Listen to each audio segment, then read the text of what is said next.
کتنے تھے, پلاٹ کتنے تھے, بینک بیلنس کیا تھا. تو کہتے ہیں کہ یعنی اس معنی کے رد کے لیے کہ جب سونے چاندی کے پہاڑ ہوں اور یہ کہ وہ کوئی بیٹا کوئی نہیں, بیٹا ہوتا تو وہ وارث بن جاتا. تو ایک تو کہا کہ یہ نبوت کی شان کے لائق نہیں, یہ سوچ نہ ان کی تھی. اس کے علاوہ زکریا علیہ السلام مالی طور پر معمولی حیثیت کے مالک تھے. تاریخ ان کو نجار بتاتی ہے, یعنی پیشہ ان کا نجار, اور ان کے پاس اتنا مال نہ تھا کہ اس کے لیے بالخصوص اللہ تعالی سے وارث کی التجا کی جاتی. اور پھر جو بیٹا پیدا ہوا اور ان کے بیٹے یحییٰ علیہ السلام تو زاہد اور تارک الدنیا تھے, تو لہذا انہوں نے وہ طاہر القادری جو یہاں مالی وراثت قرآن سے میں آ رہی تھی,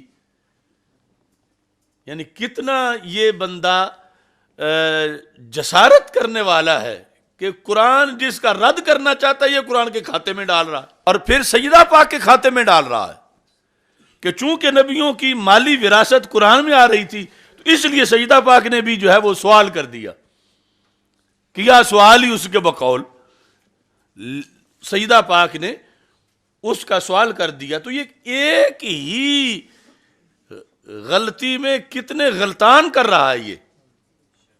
اب یہاں پر ذرا محمود رضوی صاحب کو بھی ایک بار آنے دو.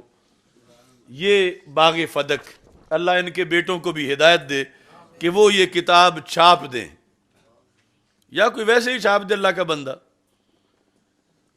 انہیں صرف یہ ہے کہ باغ فدق سے گامے شاہ والوں کا کچھ نہیں رہے گا, تو وہ پارٹنر بنے ہوئے ہیں آج کل ساتھ. دیکھو اپنے ابا جی کی کتاب نہیں چھاپ رہے کہ ان کے خلاف جا رہی ہے, اور یہ ان کے دوست ہیں. یہاں پر باغ فدق والے اس مسئلے میں یہاں بابا جی کیا لکھتے ہیں, سید محمود احمد رضوی صاحب رحمت اللہ علیہ, یہ صفحہ نمبر 20 ہے. کہتے ہیں کہ یار سنی و یار من آل یعقوب, جو میرا وارث اور آل یعقوب کا وارث ہو. یہاں بھی وراثت سے علم و نبوت ہی مراد ہے. علم و نبوت ہی تو سڑا زور لا دے, علم و نبوت اتنا زور لاؤ کہ طاہر القادری اتھے الٹا ہو جائے جیتے بیٹھا ہے. علم و نبوت بڑی عجیب بات لکھی عظیم رضوی صاحب نے, کیونکہ حضرت زکریا حضرت یعقوب سے 2000 سال سے بھی زیادہ عرصہ کے بعد پیدا ہوئے. کیا ہزارہا سال سے بنی اسرائیل کی جائیداد غیر منقسم پڑی ہوئی تھی؟ کہ ہزارہا سال سے بنی اسرائیل کی وہ آل یعقوب کی جائیداد پڑی ہوئی تھی, اور یہ چاہتے تھے کہ میرا کوئی بیٹا پیدا ہو, میرا بھی وارث بنے, وہ جائیداد بھی لے لے. کیا ہزارہا سال سے بنی اسرائیل کی جائیداد غیر منقسم پڑی ہوئی تھی کہ جس کی وراثت حضرت یحییٰ علیہ السلام کو ملنی تھی؟ اور کیا انبیاء کرام کا اپنے جانشین کے لیے دعا مانگنا مال کی وراثت کے لیے ہوتا ہے؟ پس ثابت ہوا کہ یہاں بھی وراثت سے علمی وراثت ہی مراد ہے. علمی وراثت ہی مراد ہے. اب وہ کہتا ہے کہ سرکار نے پہلی مرتبہ آ کے کہا کہ نبیوں کی یہ جو مالی وراثت ہے, وہ کہتا ہے مالی وراثت قرآن میں آ رہی ہے. نبیوں کی مالی وراثت ہوتی تھی. پہلی مرتبہ رسول پاک صلی اللہ علیہ وسلم نے یہ ضابطہ بنایا, حالانکہ سرکار نے نحن الانبیاء سے ہر نبی کا یہ ضابطہ بیان کیا, اور ہر نبی سارے سرکار سے پہلے, چونکہ سرکار آخری نبی ہیں. اگر آخری نہ ہوتے تو پھر یہ کوئی دوسری تعویل کرتے. سرکار آخری نبی ہیں, اور سارے نبی وہ لا نارسو ولا نورسو, ان کی یہ شان ہے. اور پھر اس حدیث کے بارے میں پیر میر علی شاہ صاحب نے بھی متواتر اور مجمع علیہ اس کو لکھا. اور پھر یہ ہے کہ ہمارے مخالفین جو ہیں یعنی روافض, وہ بھی اس حدیث کا انکار نہیں کر سکتے. ان کے اصول میں بھی ہے. یعنی دیکھو نا کتنی بڑی دھاندلی ہے. وہ تو چونکہ ان کا نڑی ڈٹا ہے ہی نہیں کوئی, سارا دین ہی ان کا اس طرح کا ہے.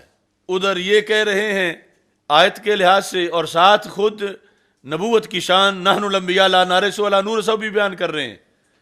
مگر یہ بندہ جو ہے جو کہلاتا سنی ہے اور بنتا رافضی ہے، اب جو الفاظ اس نے بولے اس کے لحاظ سے بھی وہ میں ذکر کر دوں۔ روح المعانی کا جو حوالہ ہے اس میں جلد نمبر 7، اس میں صفحہ نمبر 92، یعنی اس 7ویں کے اندر 2 حصے ہیں، جو دوسرا حصہ ہے اس میں لکھا ہے اس آیت کے تحت یارثنی و یارث من آل یعقوب، کہتے ہیں وَاسْتَدَلَّ الشِّیعَةُ بِالْآیَةِ، اس آیت کے ساتھ شیعہ نے استدلال کیا کس پر؟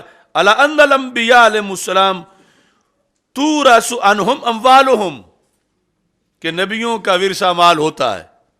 کس نے استدلال کیا؟ بیان کس نے کیا؟ طاہر القادری نے۔ اور پھر قرآن مجید میں ایک ضابطہ بھی چلا آ رہا تھا کہ بعض اموال کی وراثت کا ذکر آتا ہے، اس وقت تک منع نہیں تھی وراثت انبیاء کی، یہ تو آقا علیہ السلام نے قانون ضابطہ مقرر فرما دیا نا۔ تو سورہ مریم میں دیکھیں حضرت زکریا نے دعا کی تھی فَحَبْ لِي مِن لَّدُنْكَ وَلِيًّا يَرِثُنِي وَيَرِثُ مِنْ آلِ یعقوب، کہ باری تعالیٰ مجھے بیٹا عطا فرما جو میرا وارث بنے، یارثنی جو میری وراثت کا مالک بنے اور آل یعقوب کا وارث بنے۔ یہ رہتی ہے پہچان، بیٹا جھوٹ سے جاننا۔ وَاسْتَدَلَّ الشِّیعَةُ بِالْآیَةِ عَلَىٰ أَنَّ الْأَنْبِيَاءَ عَلَيْهِمُ السَّلَامُ تُورَثُ عَنْهُمْ أَمْوَالُهُمْ لِأَنَّ الْوِرَاثَةَ حَقِیقَةٌ فِی وِرَاثَةِ الْمَالِ، وہ کہتے ہیں حقیقی طور پر لفظ وراثت ہوتے ہی مال کے لیے ہے، نبوت اور علم وغیرہ کے لیے نہیں ہوتا۔ تو انہوں نے جو کہا اس نے بھی وہ رستہ بنایا اور کہا کہ یہ کوئی نہیں ہے کہ نبیوں کا مالی ورثہ نہیں ہوتا، بلکہ دعویٰ کر دیا کہ قرآن میں یہی آ رہا تھا کہ نبیوں کا ہوتا ہے مالی ورثہ۔ اور یہاں امام علوسی کیا کہتے ہیں اس آیت کے تحت؟ کہتے ہیں وَمَذْهَبُ أَهْلِ السُّنَّةِ، مذہب 20 فروری کی یاد آئے، مذہب اہل السنہ، مذہب اہل السنہ، کیا مذہب اہل سنت کا؟ ان الانبیاء علیہم السلام، انبیاء صرف سرکار نہیں، مذہب اہل السنہ ان الانبیاء علیہم السلام لا یرثون مالا ولا یورثون، مذہب اہل السنہ، ہر بات میں اہل سنت کا ایک موقف ہے شروع سے۔ مذہب اہل سنہ، یہ اہل سنت کا مذہب ہے، ان الانبیاء علیہم السلام لا یرثون مالا ولا یورثون لما صح عندهم من الاخبار، چونکہ نحن الانبیاء صحیح حدیث ہے، متواتر ہے، تو اہل سنت کا یہ موقف ہے۔ کوئی نبی بھی سرکار دو عالم صلی اللہ علیہ وسلم پر پہلی بار آ کے یہ بات نہیں، سارے نبیوں میں یہ بات اگر سنی ہے تو اس کا یہی موقف ہے کہ آیت میں ذکر بھی نہیں مال کا، وراثت کا ذکر ہے، اور وہ وراثت نبوت ہے اور وہ وراثت مالی نہیں ہے۔ یہ ہے اہل سنت کا مذہب، اور جو وہ ثابت کر رہا ہے بار بار اور اس پر پھر سجدہ سے دعویٰ کروا، یعنی سوال کروا رہا ہے، تو وہ کس کا مذہب ہے؟ شیعہ کا۔ اب یہ جو حدیث ہے جس پر آج شیعہ ہمارے ساتھ ٹکراتے ہیں کہ یہ دیکھو جی آیت کے خلاف ہے، نحن الانبیاء لا نرث ولا نورث، تو ہم ان کو کہتے ہیں پہلے اپنے گھر میں تو جھانک کے دیکھو تمہاری اصول کافی میں پھر کیوں ہے؟ امام جعفر صادق نے تمہیں کیوں روایت کی ہے؟